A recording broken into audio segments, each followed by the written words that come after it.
The Tigers took apart the Cats in a potential season-defining win, while Blues fans are beginning to think, what could have been? Bo McCreary's mum gave the Pies a colossal pre-game speech, yet more injuries have stopped the Swans' season with an almighty screech. The Dockers are back, Aaron Capman got dacked, and Mason Cox is talking smack. WWE side. To dissect round 9 and look towards Sir Doug Nicholls' round on Triple M Footy's Midweek Rub, we're joined by Saints Hall of Famer Joey Montagna. Don't play yourself down, Rabs. You said you didn't have much today. I really like that one. Very good. Good intro. Thank you. I can always count on you to big me up, Joey. I appreciate that. Footy's biggest, baddest, boldest newsbreaker, Damien Barrett. Rabsy, I'm not sure it was your best work. You did preempt it. And I can always count on you to put a dampener on everything, Damo. And part-timer Daisy Thomas joins us as well. No, I'm with Joey in this one, firmly in the affirmative. But that was brilliant. Well done. Thank you. Skids and Damo. I like that. I listened to some of your other podcasts. The whole story now about calling you a newsbreaker, and because we go with it on Triple M. Someone wrote in. You're not a newsbreaker anymore, are you? Where did they come up on the sounding board? Yeah, someone wrote in. Yeah. So are you a full-time journalist? What would you call yourself? A media identity. Whatever I say media here, mogul personality. I'm not going to answer that, Joe. No, whatever I say will be used against me. No. If someone asks you, Damon, what I work when in you media. go through customs, Work in media. when you go through customs and you put down your job title, so I write retired superstar. What do you put down? I'll tell you what I don't do. I don't put down journalist. Yeah, right. You avoid that. You just stopped everywhere when you put that down. I put media. I generally write retired superstar, and the amount of people at Melbourne when you used to have to give them the thing, they just there go. So do we call him the best opinionist in the caper? Is that We need an official is title. that actually a word as a journalist? Opinionist? It's become a word. Is it? Yeah. There's a lot of opinions. Opinion offerer. Oh, there you go. Yeah. Very good. Hey, you nearly got me, but that would have been used against me I on wasn't social even media trying. here. I It would have wasn't been used against me on 15 other We things. need to come up with an official title, Yeah. even if you don't like it. Because you're not the biggest No, there's a word that starts with F that is used a lot. Ends in G. Because you're not the biggest newsbreaker anymore. That's fair. Oh, is that what you're saying? I think so. No, I don't mean that in a negative way, but Well, who do you associate that with now? Because who is breaking news? Is there many? that's actually That's very, the thing. It's So- a hard thing to do, isn't it? Because of social media It's and never Twitter. been harder. Yeah. Now, that's Tom not, Brown? That's not a Tom cop Brown out. breaks some news. Tom Brown breaks some news. Mitch Cleary, Mm-hmm. Jay-Z. Cal Toomey breaks some news these days. Hang on. What's the biggest story this year? And who's broken I think it? we've got your title, protagonist. Oh, that doesn't start with F. That's not me. I'm not driving this conversation. Well, the Hawks stuff was the biggest story. Yeah. Who broke that? Mhm. ABC. Well, What's the biggest that's story of the interesting, last where 2 that decades? ends up to, isn't it? Essendon. And he broke And Damo Essendon. broke the Essence. That's probably the No. last big story. So That's what Damo he's was still the going number one towards. newsbreaker in the game. What are we, 13 years ago, 12 years ago? The others Anyway. need to lift. Is that what I'm hearing? No, sorry. I was actually I'll moving stop now. putting words in your mouth, mate. I'm sorry. No, well, again, I think it's a really interesting space. There's certainly not news being broken regularly, is there? No, it's not. Has Twitter ruined it? No, the clubs just control the information to the point. And You've with got their a own you've got a channels, I window of anywhere between 30 seconds and 3 minutes these days to go with what you've got the moment you speak to the club. So Whether that's a good story or bad So story. is the point more so it's not necessarily being a journalist, this is serious, worth breaking the story because you break it and then 30 seconds later someone copies it anyway and puts it on their Twitter and it's out. Absolutely. So it's not worth it. Yeah, and that's the thing. I mean, to ask that question before, who is breaking? Yeah. You don't know where it's Yeah, broken half the time because by the time you check your own social media feeds, it's already out there and you don't know where it started. No, and you know what? The public don't care. Yeah, true. The journos do and the media does, but no one else. Well, this is sounding very sounding board like. So we'll Yeah, get to what are you doing, Joe? You took it down into this the path. footy, Gotta be Daisy. What did you make of the footy on the weekend? Because I didn't find the footy that exciting. It's become, I reckon, the last month pretty predictable with who's going to win. And like at the start of the year, it was tough. Here we go, Damo. Pretty predictable, says the Well, bloke who the tipped average- 9. No, Yeah. 3-0 in an Okay, upset. but you could say there were maybe 2 upsets. Richmond, Yes. Geelong, which I think a lot of us were probably thinking as we got close to this was a 50-50 game. And Fremantle was probably the outsider. But when you look in hindsight, Sydney have been going horribly. So it wasn't really that big of a surprise. But otherwise, I mean, the average winning margin was 46 points across the weekend. There's Are we 3 sort of sides concerned that we're are getting some really, predictability? there's Yeah. some real easy beats at the There's minute. 3, and then there might be another 3 that, Yeah. just I sort of... did the- GWS is hot and cold, aren't Yeah. they? If you want to add them to the 3 The Port lowly Kangaroos teams. game was honestly excruciating. You couldn't watch it, could you? It was horrible. Did you watch it? I had to do You did? specials for it. Oh. And special comments is the loosest term of all time when you're watching that game. I made comments. Yeah, right. Yeah, average comments to an average game. Yeah. It's become a slight concern. I know it's a bit of a slight bugbear of yours, the three teams that are all going horribly. It's going horribly, and that's reflected in the percentage being in the 60s, in the low 60s, all three. We always have a couple, though. We have a couple. The last time it was three was 2012, that being the first year of GWS, second year of Gold Coast, and continuation of Melbourne's problems. And then before that, you'd probably go back to the 70s and 80s when you've got the three like that. And it's a worry. It's a worry with Tassie coming in too, with some of those clubs. Now, Hawthorn will argue it's taking its medicine now. North Melbourne is meant to be moving up at some stage of the next few years. And obviously West Coast, I don't know when that problem ends. Still haven't hit rock bottom, have they? I think they have. Did we hear that COVID's going through Hawthorn at the minute? The coach had it during the course of the week. Are you asking that because of the game they've got this weekend? Well, I would be absolutely flummoxed if Sicily went down with COVID and Mitch Lewis went down. Don't say that to Damo. No, look, I'm just thinking a little bit outside of this. No, I had an opinion on that, Rabs, as a form of thank you. We had a couple of omissions on the Friday huddle a couple of weeks ago, and I raised that because you two fine gentlemen helped fill the gaps. Yeah. I'm hearing one of you two is taking off yourselves. Joey, where are you going? Now, all I've got is one of you two is going away. No. I think it's you, Daisy. I'm not going away. I'm the guy that fills in for everyone else that's lucky enough to have a holiday mid-season. So are you going away? Well, must be you then. There might be something in the works, with Damo, one of breaking news here. I like this. One of my employers, an opportunity to go away overseas for a week to a big sporting event. Overseas for a big sporting event. Are we talking England NBA for finals. some test matches, US for some finals, or some England for some other reasons? Just thinking more in the equine space. Racing. Okay. At Royal Ascot. So I've got Prince Charles, King Charles, has called me and said, Daisy, we need you over here to make this a bit more classy. Bring some real decorum to this. Are you going to wear a top hat and all that? Top hat and tails, you betcha. Wow. How good. Just be careful. Kane doesn't say you're a part-timer. If you miss a week of footy, hey, be careful. Well, it's hard to argue now. He should have waited a week. Fair dinkum or fugazi still to come. But Damo's news, there will be some breaking news in it, Damo. I have some opinion too, Rabs. Coming up next, Triple M Footy's Midweek Rub, Joey, Daisy and Damo. Fair dinkum or fugazi, plus your round 10 predictions still to come. Speaking of round 10, Damo, it's a big week for the Sydney Swans and Buddy Franklin. Well, it's a big week for Buddy Franklin, Rabsy, in the context of his form. And this is what is almost certainly his final season of footy. That's yet to be made official. We know he made an announcement in grand final week of last year, one more season. So that's all we've got to work with at the moment. But, Days, the 7 goals he's kicked from the 6 games he's played this year has now gone consecutive weeks, the past 2 weeks where he...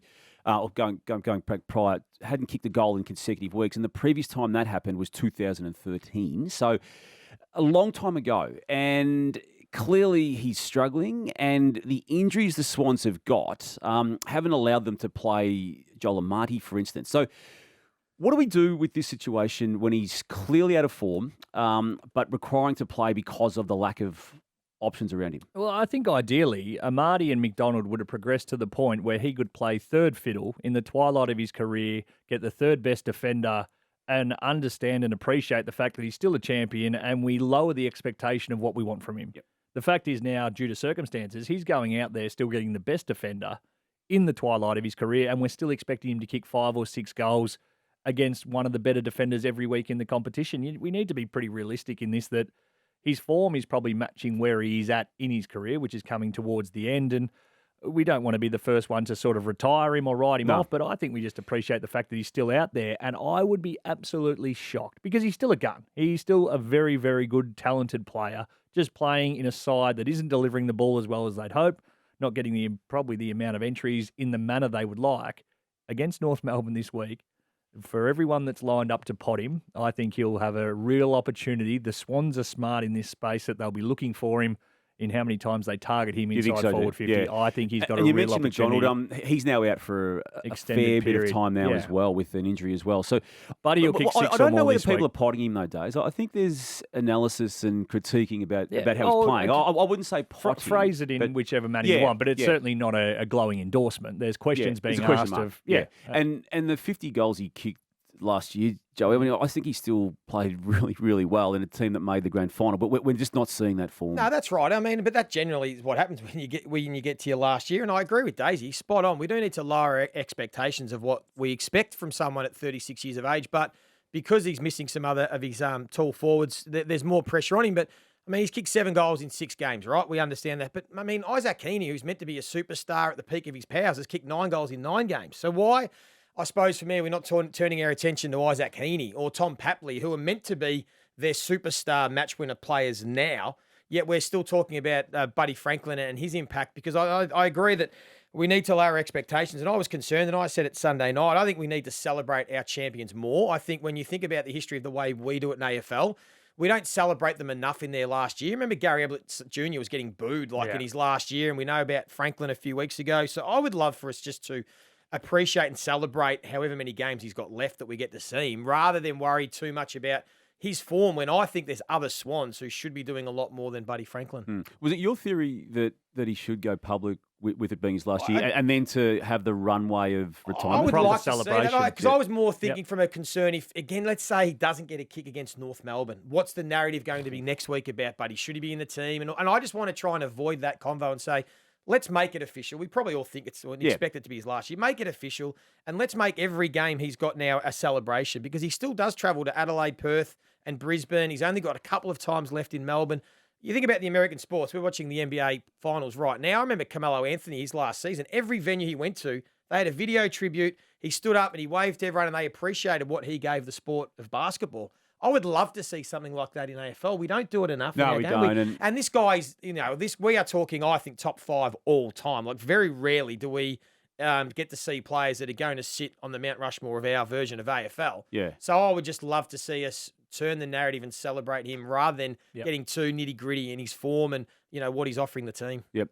The injury ladder is always an interesting one to discuss. And Swamp last night on social media sent out a games missed per club, and West Coast, not surprisingly, was head of the list. But I just want to come at this issue from the context of who's dealing with it best at this point in time. And I think you could argue and mount a case that Geelong is going well. I think even Richmond, on the back of their most recent win in round 9, also dealing okay with it, with Tom Lynch to come back in at some stage, Nankervis to come back in at some stage. So, yeah, and the Swans, out of the Buddy Franklin conversation, they're not dealing with it, and I think there's reason for it. They've lost their entire back line. Now they've lost other two key forwards in Amati and McDonald.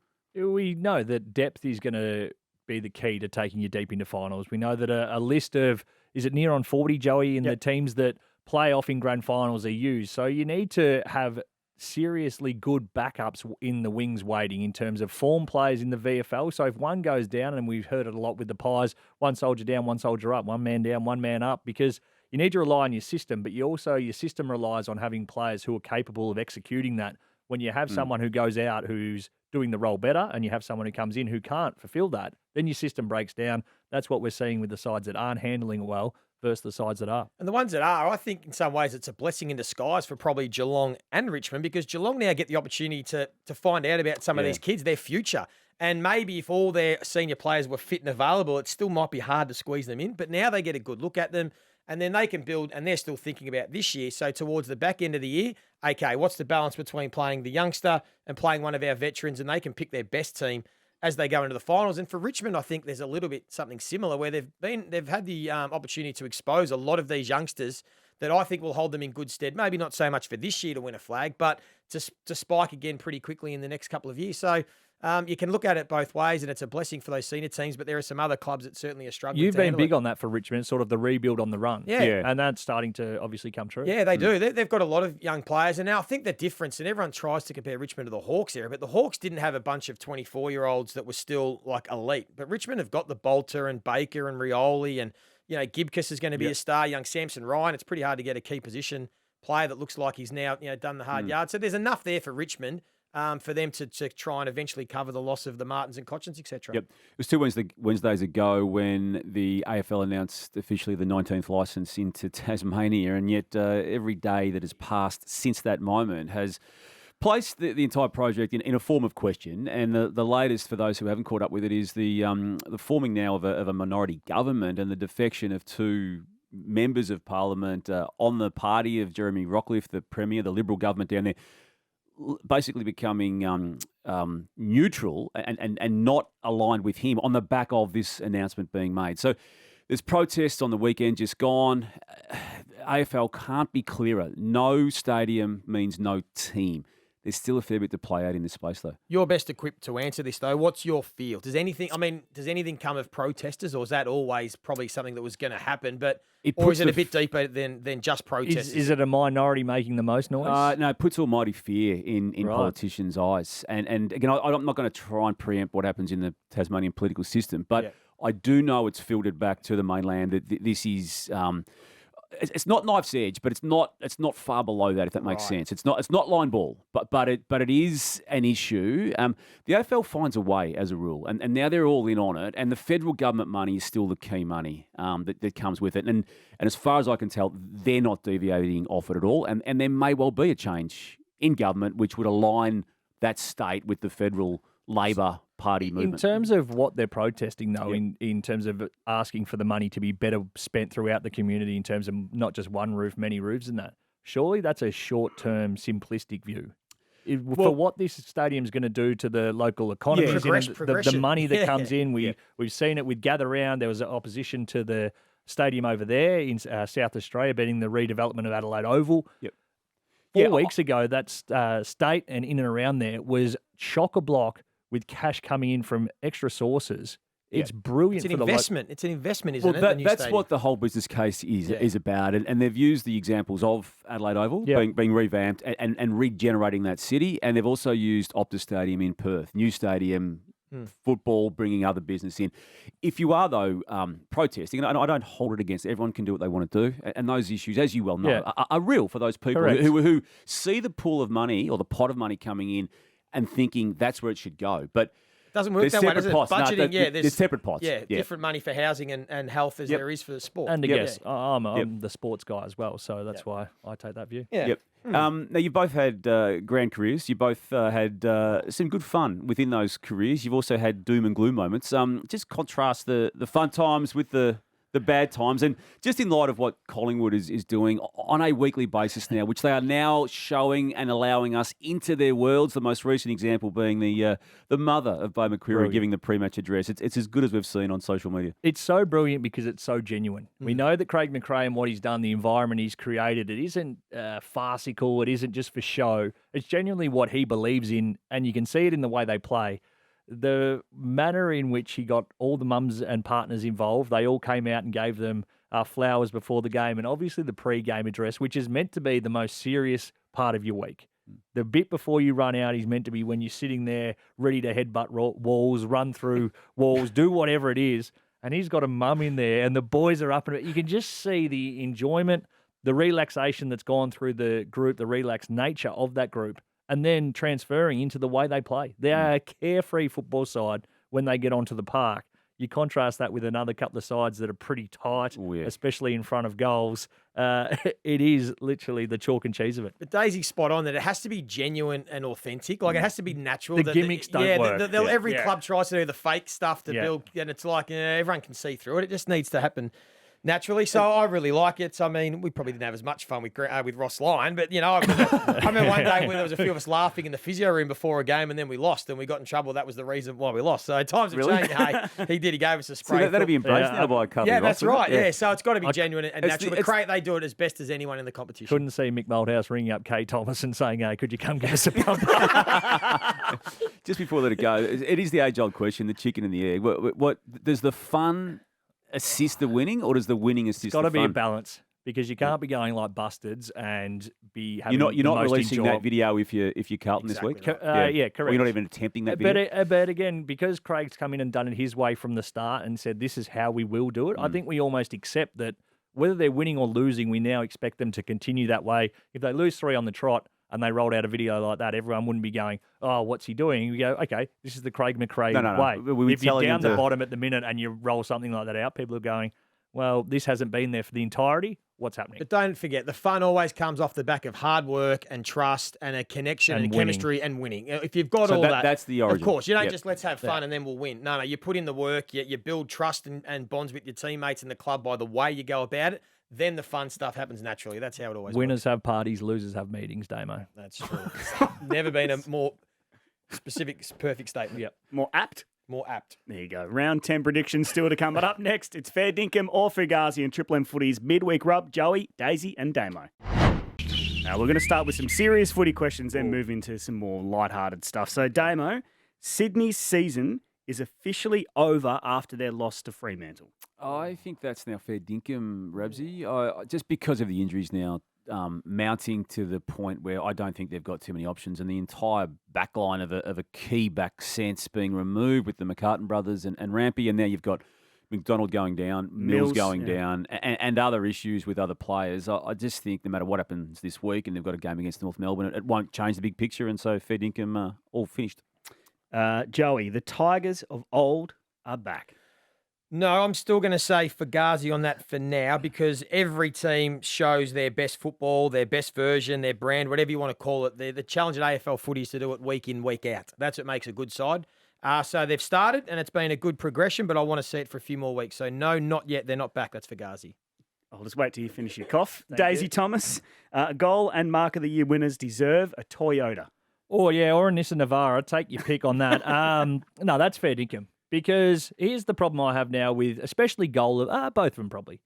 You don't see players, and Leon Davis was big on this, you don't hit the top of the square if you want to win a car. So if you're in the pocket and you're buried away, you're not thinking, I'm going to win a television or $5,000 or whatever it is. I better hit the top of the square. It's not worth the spray. If you're in the pocket and you're going, geez, there's a car on the line, inside out, check side every day of the week, big pack forms forward or back, you're going, that's not a ball, that is a car. You better believe it, I'm launching at the rings of Saturn. I like it. It changes the shifting mentality. When you just dangle a little fruit, people not so keen. Put a big prize up there, the people will take to it, trust me.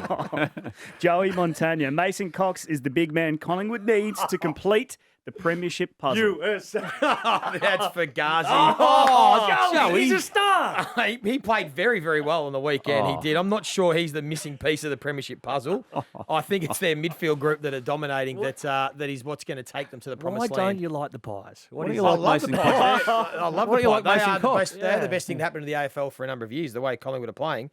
No, Mason Cox played a great game. I don't think this is trying to stir me up because everyone would agree. He's not the missing piece of the premiership puzzle, but he played a very good game on the weekend. Well done. The pre-game ceremony at Dreamtime at the G is one of the greatest footy moments of the year every year. Yeah, absolutely. That is fair dinkum. It's up there with the Anzac Day Eve match as well as Anzac Day itself. But yeah, what they've done with that, and particularly even the participation in a pre-match of Richmond players about to play the game of footy in that ceremony itself is a part that elevates it right up there. Yes.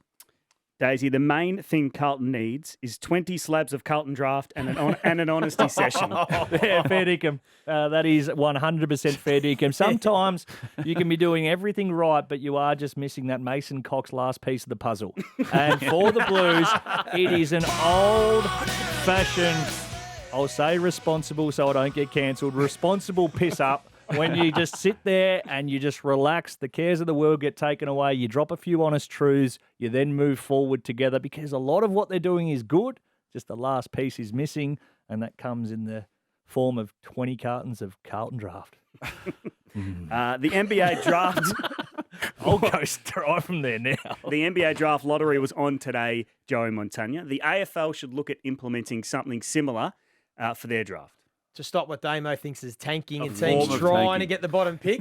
I'm open to the idea. I'm a progressive. I think that whether now over a 3-year period, maybe the wins come into it. So you can still progress, but the team that's maybe lost the most games can get the first pick. A different way to do it, because at the moment, there is absolutely no incentive for West Coast or Hawthorn to win this weekend. In fact, the incentive is to lose because the number one pick is the bigger prize for this year. So I think we need to look at an alternative method. Yes. How does it figure out in terms of you get the more balls in, but does percentage say the lower sides get the first picks? Yes. Yeah, they get more balls, yes. But it's not guaranteed. Does it always does it tend to work out? No, that way? it is a lottery. So so you can have one ball in there and win the lottery. As opposed to having 15 balls in there and not. Right. So yeah, that's the inverted commas, the beauty of it. Yeah. I'm with you, Joey. I was traditionalist on this, but I'm open to it, and I wouldn't be surprised if others are thinking about it. Not for this year, clearly. The season started, so there's no announcement around it. But maybe in the future. Yep. Yeah. The Detroit Pistons had one of the highest percentages to get pick 1. They ended up with pick 5 today. So there you go. It does happen. San Antonio Spurs got pick 1, which is a great get because this kid, the French bloke, Victor Wembanyama, is like Big Webby. He's like the Harley Reid of the NBA, so he's going to be a star. I love the web. Going to play you some audio, Damo. Hello. Who are you? Sampson's mum. You're Sampson's mum. Wow. How excited are you? I know, I'm really excited. Belinda. Yes, Belinda. Yeah, tell us about him. Tell us a little bit about him. Well, he's gorgeous. He's tall, like his dad. So that's Sampson Ryan's mum. This is Sampson Ryan's girlfriend. Oh, she's lovely. She's plastered. Sampson Ryan's mum on Roaming Brian was the reason TV was invented, Damo. Yeah, and I'd go, I'm putting the girlfriend in there as well because the use of the word plastered is underrated. And the way she delivered that, I thought it was gold TV. And yes, fair dinkum. It was the pause that got me. Yeah. She was looking through the Rolodex of any other word. She goes, no, that sums it up best. She was plastered. And it did. Yeah, well done to them all. Sticking with you, Damo, Cam Zurhaar being fined for rough conduct on Jason Horne-Francis was the most predictable MRO sanction of the year. No, that's Fugazi because I felt he was going to do something that actually warranted a 1-week ban. So I think he downplayed it. Yeah. All right. So you were in a feud last week. Oh, Daisy well, Thomas. yeah. I'm going to Oh, you play were you. too, I'm yeah. going to play you some audio. Oh, no. Lee Montagna brought this up the other day. I've been saying it for 5 years. I think, and no one's been listening, but I think Except for Lee. except for Lee, who's he's obviously been a big fan of the show, which we appreciate. Ruckman, good blokes, good people, Great fellas. great Really fellas, good on them. Oh yeah. To a man, they're great big dogs. smart. Yeah, they're great. There's a few that love aren't. them, needed for culture, but makes me sick when they're signing 10-year deals. Look at Lee Montagna, who stole my stat, as I said, but he made a point that Collingwood don't have a ruckman at the moment. They're winning centre bounces, they're winning They've got some pretty clearances. good players underneath. Yeah, but they do. But like Bulldogs, the same thing when they won the flag. I just don't think they're as important as we think. You and Kane have laid down your swords. Footy's biggest rivalry right now is Joe Montagna and Dylan Buckley. That's fair income. Yeah, this is going to be I haven't heard that. couple of heavyweights just going at it. I actually hadn't heard the audio of. Was that on Dylan Friend's podcast It was, or another yeah. It was platform? personal, wasn't it? It was. He named you twice. Great minds think alike. Dylan Buckley and I on the same page. Were you stealing his stuff? Joey, you got to respond. Joey, you can't let that giggle. go through. No, This is- no, if it This didn't is a happen. proper feud. No, I haven't stolen anyone's material. I don't think it was. Oh, so you're saying you Hang said on. it first, now Dylan's stolen yours. Yeah, I think that's what he's I saying. don't know what to say. Oh to my that. God, you'll have No. Dan Gorringe on your door in a minute. I Damo, like I Dylan. need you to listen to this audio because this revolves around Oh, you, but I'm right. actually going to ask Joey this question. Oh. So to set it up, Jay-Z did his top 5 journalists from the Herald Sun on the Okay. Sunday Rub. Coming in at number 5 is a man well known to us. His name is Damien Barrett. So, 5. Damo. Purple. 5? Damo Oh, is... Jesus, I want to be a good top 4. 5! So, Joey Montagna, I want to ask you a question. yes. Forget Kane and forget Daisy Thomas. Forget you and Dylan Buckley. Jay-Z and Damien Barrett is the biggest feud in footy media at the moment. You're being a real shit stirrer Yeah, today, you are. Babsy. I don't You like need a this. smack. Yeah, no, of course it's not. That's Fugazi. I think if you make the top 5 of any list, you should be very proud and very privileged. There you go. Who was 4, 3, 2, 1? Mike was number 1. Mick That's Warner very was 2 or 3. Yeah. Mike Sheehan. Oh, you yeah, said that, sorry. Mike Sheehan. Yeah. The Godfather. Jake Nile was 4. No, he only did Herald's Son. No. Right. The last question I have Robbo was here in there. is for all of you, so you need to listen to this audio. The Pies led by 15 points at quarter time, then they lead by 32. This is the halftime break. Mitre 10 trade. We've got Daisy, we've got Kate McCarthy in the back row, and Ash, just give us a. Just turn around Ashes in there for the Triple M Red Z lending stats. I thought I might go a long session of the stats there, Duke, but turned around and poor old Ash wasn't there. He was working on the spar. Chua hasn't been the same since gather round. So I'm asking all 3 of you, fair dinkum or Fugazi, Ash Chua can't put the white shorts on and go away again. That's fair dinkum. He should be banned. The white shorts should be confiscated from him. He should have to sign some sort of agreement with not only his wife, but also the SCA network, because he's been unable to perform his duties in terms of his job description since coming back. And the bigger feud that was starting at the start of the season between him and, of course, Ethan Meldrum. Yeah. The gap's closing, isn't it? The gap's closed. He hasn't been the same since he's come back. The gap Normally, is closed, normally Joey. you go to Vegas and you lose your soul. For some reason, Shoeman went to gather round in Adelaide, and he's come back and he's lost. He just hasn't had the same energy about him. And I mean, he's got set a such a bruised high finger. bar. He has a bruised finger that hasn't recovered, and he has no idea how it happened. Like, if that's not the most stats thing of all time, not a black eye, a bruised finger with no explanation. That can affect your stats work. Correct. He deleted a column the other night when we were on air. He needs a good hard talking to. He needs a mirror and a good reflection session.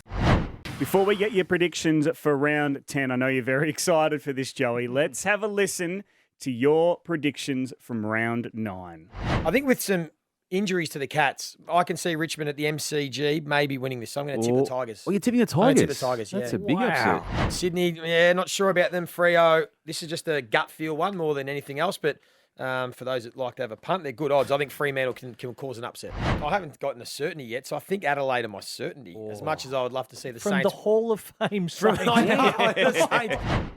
Joey Montagna is the Oracle. That's a good round of tipping, It's hard Joey. to argue. That is outstanding. From one oracle to the other, I salute you. Tip 9. Okay, Seeing them like beach balls last week. Oh, Jesus. So that was a very kind edit.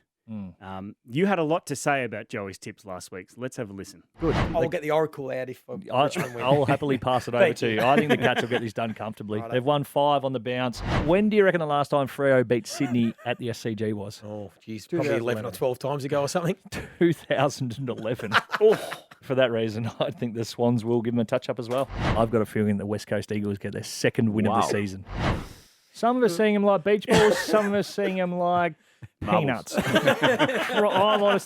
I have been the shittest tipster in the history. I'm doing it with my mate Habdog for $1,000 steak night with a bottle of wine, and he's about 11 in front. I am being pantsed. I should send back some of the invoices to Kane's Point. I reckon you can turn it around in round 10. Speaking of which, no, I don't think so. a huge game kicking it off from Friday night at Adelaide Oval, Damo, Port Adelaide versus Melbourne. I love this round of footy. I'm going to continue to ride the Port Adelaide bandwagon, and I'll be tipping the Power in that one. Generally, when I think it's a 50-50 game, I head to the home team. But I think this is a real good test for Port Adelaide for us all to find out where they're at. Are they a legitimate top 4 sort of prelim contender, or are they just not quite up to the mark? And always Melbourne is a good benchmark. I'm going to go Melbourne. I'd love to see where Port Adelaide, but I think Melbourne should get it done. It's always good to follow the form line here, so I'm going to follow the form tipster. I'm taking Melbourne. Western Bulldogs versus Adelaide and probably Ballarat's biggest ever AFL I can't game. wait to be there. You It's doing the going to game? be good. Ooh. It's going to be bloody cold. 14 degrees. Oh, this is a good game, though. The Bulldogs are my massive game. certainty. Bulldogs are my certainty. Are they? Yeah. I'm really liking the way the Bulldogs are going about it. The next test for Adelaide in their evolution is to win on the road. So they've played 6 of their 9 games at the Adelaide Oval this year. Their losses down at Geelong, which is okay. And they were lost to okay the then. Giants. And their only win was by 3 points against Hawthorn in Tassie. So they haven't had a great record on the road in recent years. Big challenge for them. If they can tick this hurdle, boy, who knows? The sky's the limit for Adelaide. But I think the Dogs at Ballarat get it done. They're my certainty. I'm tipping Dogs as well for the reasons you've expressed, but I'm not with confidence. I have no confidence in my own ability or this game, so I'm going with the Western Bulldogs also. Fremantle versus Geelong is a big game. Freo have started to right the ship. Joey? Yeah, they have. Yeah, they've found their best footy the last couple of weeks, starting in the midfield, winning some clearance and contested ball against the Cats side that is still probably going to be vulnerable. I think they'll get a few back. I'm go Fremantle at home, but not with a lot of confidence on this one. I'll take the Cats in that one. I'm with Days Cats for me too. You idiot. Dreamtime. Dreamtime at the G. Magnificent game in the footy calendar. Essendon versus Richmond. Daisy Thomas. I think we're starting to see, and again, this is with seeing them absolutely horribly, but I think Essendon at the moment just starting to slide down to expectation of where I probably had them at the start of the year. I think they overachieved early. So with that, Richmond going pretty good, a good win, found a little bit of their old school Tigers of old. I think they'll be winning this one. Here's my certainty of the round, the Tigers. I love what they did in round 9. I just reckon there's enough for them to think they're going to cause some damage. Now, whether that means they make the finals or not, they're going to cause some carnage along the way, and I reckon they'll back it up against Essendon. Shine's worn off the Bombers. I agree. Richmond win. We've spoken about this game earlier. They are both down the bottom of the ladder, but Hawthorn versus West Coast in Launceston. Damo, you have to pick a winner here. Someone has to win, Damo. And it's weird, but Hawthorn can't lose this game. It's true. It's as weird as that sounds. And you know my views on what they did to set themselves up for the year, but there's no way they could come out of that game without anything other than a win. The most fitting result would be a draw, so I'm going to tip a draw. Oh, I like it. I reckon they can manufacture a draw between the two teams. Works best for both I of think, them. unfortunately, EJ Whitten, Legends match style. yeah. Unfortunately If for Hawks, Strawny comes out at three-quarter time. Hutchie's kicking bananas. unfortunately for Hawthorn fans, I think they're going to see a win this week. Let's finish on the Daisy Thomas Cup, the Chris Bryant Cup here, Joey Montagna. Carlton versus Collingwood. Sunday at the MCG. Going to be a big, big crowd. I think it's sold out, Damo. I still like to refer it as one of my favourite plays, the Mick McGuan Cup. And I'm going for, I can't go past the Pies. I'm just wondering whether Damo is going to keep tipping Carlton for the 10th week in a row. That's what I'm interested to see. I reckon it is a month. I've been saying we're giving them one more chance. I'm not giving them one more chance in this one. That's it. We're off. And you are the modern day most famous person to play for both clubs, but you haven't got Peter McKenna covered. Days. I'm sorry. Is that okay? That's completely fine. He played 11 games for Carlton. Yeah. That surprised me. I didn't know that. This is going to be an absolute belter. Comes at a good time for the Blues too. Backs against the walls, the big occasion. They're going to have to get themselves up regardless. I just think the way that Craig McRae has been able to handle everything that's thrown at him, the Pies, I think, will just end up making a joke out of this somehow, or will have their own spin on it, have their own reasons for getting themselves up to the level. There will be no ambush, and I think, unfortunately for the Blues fans, that the Pies will be winning again. Can you just give us your certainties one more time, please, boys, for the week? Oh, we need a roughie too. My certainty, the Bulldogs to beat Adelaide. My certainty, Richmond to beat Essendon. My certainty, Sydney to roll over North Melbourne. My upset, I'm going to say the West Coast Eagles is my upset to knock off the Hawks. That's my upset. I'll say Adelaide to beat Western Bulldogs is the upset. I'll take Port to beat Melbourne as my upset. Right, you can catch every game across round 10 on Triple M and the Listener app, starting with the Friday Huddle live at 6 p.m. Mark Howard, Luke Darcy, Jason Dunstall, Nathan Brown, and Footy's biggest opinion haver, Damien Barrett, before Port Adelaide and Melbourne clash at Adelaide Oval. This has been Triple M Footy's Midweek Rub. Joey, Daisy and Damo.